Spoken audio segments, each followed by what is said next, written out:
Time 8 দৰ্শকসকলৰ বাবে মুহূৰ্তত লৈ আহিছো এটা গুৰুত্বপূৰ্ণ খবৰ। প্ৰথমে 10টা নাম জনাইছো টাইম 8 দৰ্শকসকলক। হাৰুন, হাৰেছ, বছিৰ, কাছেম, ৰছিদুল, আয়ুব, খালেক, লুৎফুৰ, মজিবুৰ আৰু জাহাংগীৰ। এই 10টা নাম ইতিমধ্যেই সদনৰ মজিয়াত মন্ত্ৰী পীযুষ হাজৰিকাই উল্লেখ কৰিছে। এই 10গৰাকী ব্যক্তিয়ে কালিৰ দিনটোত ৰূপহীহাটত ধুবুৰীৰ সাংসদ ৰকিবুল হুছেইন আৰু পুত্ৰ তানজিল হুছেইনক আক্ৰমণ কৰিছিল। এই আটাইকেইটা অপৰাধীক ইতিমধ্যে চিনাক্ত কৰা হৈছে।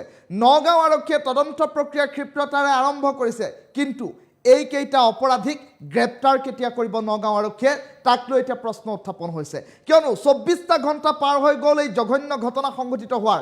এগৰাকী সাংসদক ৰাজপথৰ ওপৰত মুখত ক'লা কাপোৰ বান্ধি আহি আক্ৰমণ চলোৱা হ'ল, স্কুটিৰ পৰা পেলাই দিয়া হ'ল, প্ৰহাৰ কৰা হ'ল, ক্ৰিকেট বেটেৰে প্ৰহাৰ কৰিলে এগৰাকী সাংসদক, আৰু তাৰ পাছতেই চিনাক্তও হৈছে 10গৰাকীকৈ লোক, কিন্তু এই পৰ্যন্ত এজনকো গ্ৰেপ্তাৰ কৰিব পৰা নাই। সমগ্ৰ বিষয়টোক লৈ ৰাজ্যজুৰি প্ৰতিবাদ আৰম্ভ হৈছে। ঠায়ে ঠায়ে দোষীক গ্ৰেপ্তাৰৰ দাবী উত্থাপন কৰিছে, আৰু অসম আৰক্ষীয়ে এই ক্ষেত্ৰত তীব্ৰ ভূমিকা গ্ৰহণ কৰিব পৰা নাই নেকি বুলিও প্ৰশ্ন উত্থাপন হৈছে। এই ডাঙৰ খবৰটো টাইম 8 দৰ্শকসকলক এই মুহূৰ্তত জনাইছোঁ। ৰকিবুল হুছেইনৰ সৈতে কোনে কোনে কৰিছিল ভয়ংকৰ কাণ্ড, তাৰ নাম ইতিমধ্যে আহি পৰিছে। হাৰুন, হাৰেছ, বছিৰ, কাছেম, ৰছিদুল, আয়ুব, খালেক, লুৎফুৰ আৰু মজিবুৰ। সমান্তৰালকৈ জাহাংগীৰ নামৰ আন এটা অপৰাধীৰ নামো এতিয়া পোহৰলৈ আহিছে। আজিৰ দিনটোত সদনৰ মজিয়াত মন্ত্ৰী পীযুষ হাজৰিকাই নামসমূহ উল্লেখ কৰিছে। নামসমূহ পুনৰবাৰ টাইম 8 দৰ্শকসকলক জনাইছোঁ। হাৰুন, হাৰেছ, বছিৰ, কাছেম, ৰছিদুল, আয়ুব, খালেক, লুৎফুৰ, মজিবুৰ আৰু জাহাংগীৰ। নগাঁও আৰক্ষীয়ে ঘটনা সন্দৰ্ভত তদন্ত প্ৰক্ৰিয়া চলাই আছে। সমগ্ৰ বিষয়টোৰ বাবে আজিৰ দিনটোত সদন উত্তপ্ত হৈ পৰিছে। এতিয়া প্ৰথম প্ৰশ্ন উত্থাপন হৈছে, আটাইকেইজন দোষীক চিনাক্ত যদি কৰিছে অসম আৰক্ষীয়ে, কিন্তু এই পৰ্যন্ত গ্ৰেপ্তাৰ কিয় কৰিব পৰা নাই, তাক লৈ প্ৰশ্ন উত্থাপন হৈছে। ৰকিবুল হুছেইনৰ সৈতে যি ভয়ংকৰ কাণ্ড কালিৰ দিনটোত সংঘটিত হ'ল, ৰূপহীহাটৰ নতুন বজাৰত যি কাণ্ড সংঘটিত হ'ল, সেই কাণ্ডক লৈ সম্প্ৰতি এতিয়া সমগ্ৰ ৰাজ্যজুৰি প্ৰতিবাদমুখৰ পৰিস্থিতিয়ে বিৰাজ কৰিছে। আৰু সমান্তৰালকৈ নগাঁও আৰক্ষী অধীক্ষকে এই সন্দৰ্ভত মন্তব্য প্ৰকাশ কৰিছে। কালিৰ দিনটোত কি ঘটনা সংঘটিত হ'ল, কিদৰে সংঘটিত হ'ল, আৰু তাৰ পাছতেই নগাঁও আৰক্ষীয়ে কি ব্যৱস্থা গ্ৰহণ কৰিছে সেই সন্দৰ্ভতো প্ৰতিক্ৰিয়া ব্যক্ত কৰিছে। কিন্তু 24টা ঘণ্টা পাৰ হৈ গ'ল, এগৰাকী সাংসদক ৰাজপথৰ ওপৰত পেলাই লৈ প্ৰহাৰ কৰা হ'ল, স্কুটিৰ পৰা পেলাই দিয়া হ'ল, পুত্ৰৰ সৈতে এখন সভাত অংশগ্ৰহণ কৰিবলৈ গৈ থকা অৱস্থাতে এগৰাকী সাংসদৰ ওপৰত জঁপিয়াই পৰিল একাংশ লোক।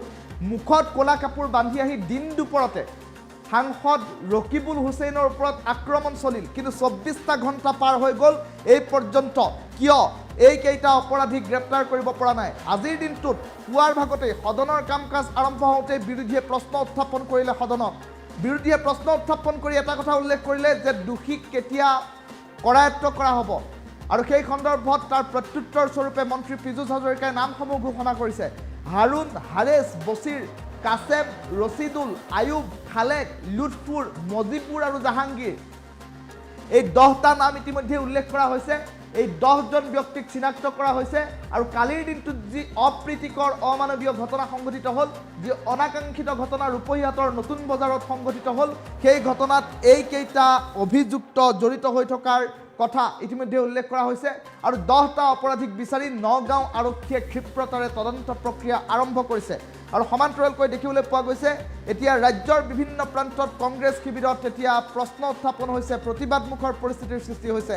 আজিৰ দিনটোত বিধানসভাৰ মাজতো কংগ্ৰেছ বিধায়কসকলে এক প্ৰকাৰ প্ৰতিবাদমুখৰ পৰিস্থিতিৰ সৃষ্টি কৰিছে।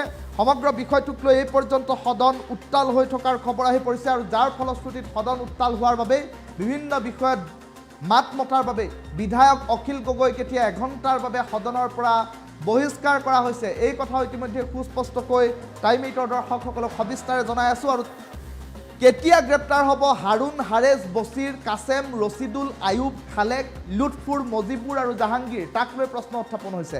ৰাজ্যখনৰ প্ৰতিটো প্ৰান্তত এতিয়া কংগ্ৰেছ দলৰ কৰ্মকৰ্তাসকলে বিভিন্ন প্ৰান্তত প্ৰতিবাদমুখৰ পৰিস্থিতিৰ সৃষ্টি কৰিছে। এতিয়া স্বাভাৱিকতে প্ৰশ্ন উত্থাপন হৈছে, নগাঁও আৰক্ষীয়ে কোনোবাখিনিত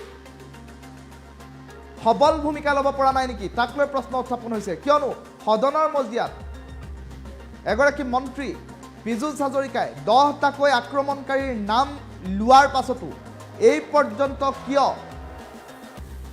গ্ৰেপ্তাৰ কৰিব পৰা নাই 10টা আক্ৰমণকাৰীক তাক লৈ প্ৰশ্ন উত্থাপন হৈছে আৰু বিভিন্ন সময়ত কংগ্ৰেছ শিবিৰে সমগ্ৰ বিষয়টো ৰাজনৈতিক ৰহণ সানিব খুজিছে বুলিও এতিয়া একাংশই দাবী উত্থাপন কৰিছে তেনে পৰিপ্ৰেক্ষিতত এগৰাকী সাংসদৰ ওপৰত হোৱা আক্ৰমণৰ পাছত কিয় এই পৰ্যন্ত নাম চিনাক্ত হোৱাৰ পাছতো অপৰাধী চিনাক্ত হোৱাৰ পাছতো কিয় গ্ৰেপ্তাৰ কৰিব পৰা হোৱা নাই কেতিয়া গ্ৰেপ্তাৰ হ'ব এইকেইটা অপৰাধী তাক লৈ এতিয়া প্ৰশ্ন উত্থাপন হৈছে হাৰুণ হাৰেজ বছিৰ কাছেম ৰছিদুল আয়ুব খালেক লুৎফুৰ মজিবুৰ আৰু জাহাংগীৰক কেতিয়া গ্ৰেপ্তাৰ কৰা হ'ব তাক লৈ প্ৰশ্ন উত্থাপন হৈছে আৰু সমগ্ৰ বিষয়টোক লৈ আজিৰ দিনটোত সদনত এক প্ৰকাৰ উত্তপ্ত পৰিস্থিতিয়ে পুৱাৰ ভাগতে বিৰাজ কৰিছে আৰু উত্তপ্ত পৰিস্থিতিৰ বাবে আজিৰ দিনটোত 15টা মিনিটৰ ভিতৰত দুবাৰকৈ সদন স্থগিত কৰিবলগীয়া হ'ল অধ্যক্ষই আৰু এই বিষয়টোক লৈ হুলস্থুলীয়া পৰিৱেশৰ সৃষ্টি হোৱাৰ সময়তে বিধায়ক অখিল গগৈক সদনৰ পৰা মাৰ্চেল লগাই বাহিৰ কৰি দিয়াৰ ঘটনাও আজি পোহৰলৈ আহিল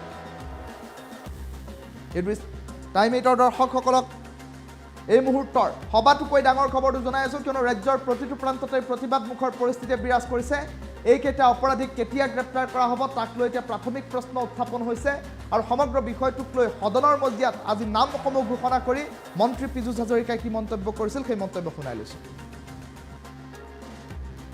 যিকেইজনে মাননীয় সাংসদগৰাকীক আক্ৰমণ কৰিছে বা কৰা বুলি কোৱা হৈছে সেই ব্যক্তিগৰাকী ছাৰ আইডেণ্টিফাই হৈছে তেখেতলোকৰ নাম ছাৰ হাৰুণ জামতলা হৰেছ বছিৰ কাছেম ৰছিদুল আয়ুব লুৎকিয়ৰ খালেক মজিবুৰ জাহাংগীৰ ছাৰ তদন্তৰ প্ৰক্ৰিয়া চলি আছে তেখেতে মাননীয় LP ডাঙৰীয়ে যিটো কৈছে সেইটো সম্পূৰ্ণ সত্যৰ ওপৰত প্ৰতিষ্ঠিত নহয় যে অনুশোচনা নাই একো কৰা নাই তেনেকুৱা হোৱা নহয় অধ্যক্ষ ডাঙৰীয়া পুলিচে তদন্ত কৰি আছে মই ইতিমধ্যে নামকেইটা সদনত প্ৰকাশ কৰিলোঁ এইকেইজন ব্যক্তিক আইডেণ্টিফাই কৰা হৈছে গতিকে নিশ্চয়কৈ তদন্ত প্ৰক্ৰিয়া ত্বৰান্বিত হ'ব আৰু দোষী সাব্যস্ত হ'লে তেখেতলোকৰ বিৰুদ্ধে শাস্তিৰ ব্যৱস্থা লোৱা হ'ব তাৰ যিকেইজনে মাননীয় সাংসদগৰাকীক আক্ৰমণ কৰিছে বা কৰা বুলি কোৱা হৈছে সেই ব্যক্তিগৰাকী ছাৰ আইডেণ্টিফাই হৈছে তেখেতলোকৰ নাম ছাৰ হাৰুণ জামতলা হৰেছ বছিৰ কাছেম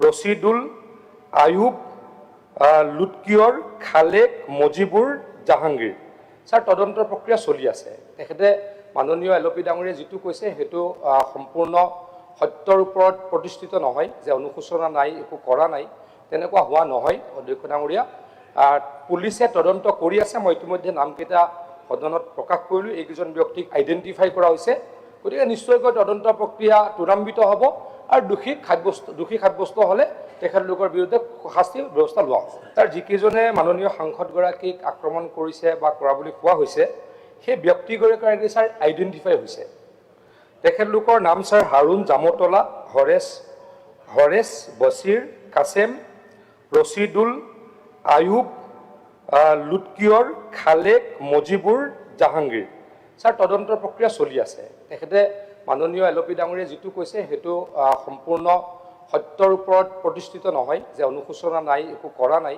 তেনেকুৱা হোৱা নহয় অধ্যক্ষ ডাঙৰীয়া পুলিচে তদন্ত কৰি আছে মই ইতিমধ্যে নামকেইটা সদনত প্ৰকাশ কৰিলোঁ এইকেইজন ব্যক্তিক আইডেণ্টিফাই কৰা হৈছে গতিকে নিশ্চয়কৈ তদন্ত প্ৰক্ৰিয়া ত্বৰান্বিত হ'ব আৰু দোষী সাব্যস্ত হ'লে তেখেতলোকৰ বিৰুদ্ধে শাস্তিৰ ব্যৱস্থা লোৱা হ'ব তাৰ যিকেইজনে মাননীয় সাংসদগৰাকীক আক্ৰমণ কৰিছে বা কৰা বুলি কোৱা হৈছে সেই ব্যক্তিগৰাকী ছাৰ আইডেণ্টিফাই হৈছে তেখেতলোকৰ নাম ছাৰ হাৰুণ জামতলা হৰেছ বছিৰ কাছেম ৰছিদুল আয়ুব লুৎকিয়ৰ খালেক মজিবুৰ জাহাংগীৰ ছাৰ তদন্তৰ প্ৰক্ৰিয়া চলি আছে তেখেতে মাননীয় LP ডাঙৰীয়ে যিটো কৈছে সেইটো সম্পূৰ্ণ সত্যৰ ওপৰত প্ৰতিষ্ঠিত নহয় যে অনুশোচনা নাই একো কৰা নাই তেনেকুৱা হোৱা নহয় অধ্যক্ষ ডাঙৰীয়া পুলিচে তদন্ত কৰি আছে মই ইতিমধ্যে নামকেইটা সদনত প্ৰকাশ কৰিলোঁ এইকেইজন ব্যক্তিক আইডেণ্টিফাই কৰা হৈছে গতিকে নিশ্চয়কৈ তদন্ত প্ৰক্ৰিয়া ত্বৰান্বিত হ'ব আৰু দোষী সাব্যস্ত হ'লে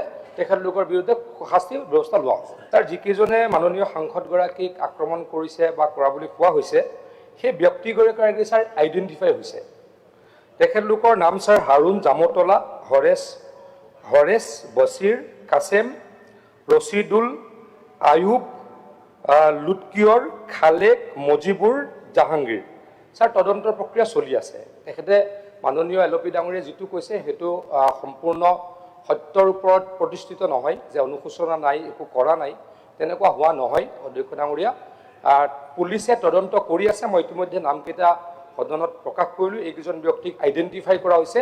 গতিকে নিশ্চয়কৈ তদন্ত প্ৰক্ৰিয়া ত্বৰান্বিত হ'ব আৰু দোষী সাব্যস্ত হ'লে তেখেতলোকৰ বিৰুদ্ধে শাস্তিৰ ব্যৱস্থা লোৱা হ'ব। তাৰ যিকেইজনে মাননীয় সাংসদগৰাকীক আক্ৰমণ কৰিছে বা কৰা বুলি কোৱা হৈছে, সেই ব্যক্তিগৰাকী ছাৰ আইডেণ্টিফাই হৈছে।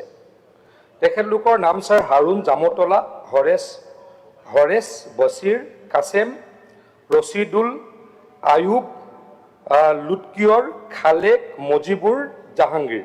ছাৰ তদন্তৰ প্ৰক্ৰিয়া চলি আছে। তেখেতে মাননীয় LP ডাঙৰীয়াই যিটো কৈছে সেইটো সম্পূৰ্ণ সত্যৰ ওপৰত প্ৰতিষ্ঠিত নহয় যে অনুশোচনা নাই, একো কৰা নাই, তেনেকুৱা হোৱা নহয়। অধ্যক্ষ ডাঙৰীয়া, পুলিচে তদন্ত কৰি আছে। মই ইতিমধ্যে নামকেইটা সদনত প্ৰকাশ কৰিলোঁ। এইকেইজন ব্যক্তিক আইডেণ্টিফাই কৰা হৈছে। গতিকে নিশ্চয়কৈ তদন্ত প্ৰক্ৰিয়া ত্বৰান্বিত হ'ব আৰু দোষীক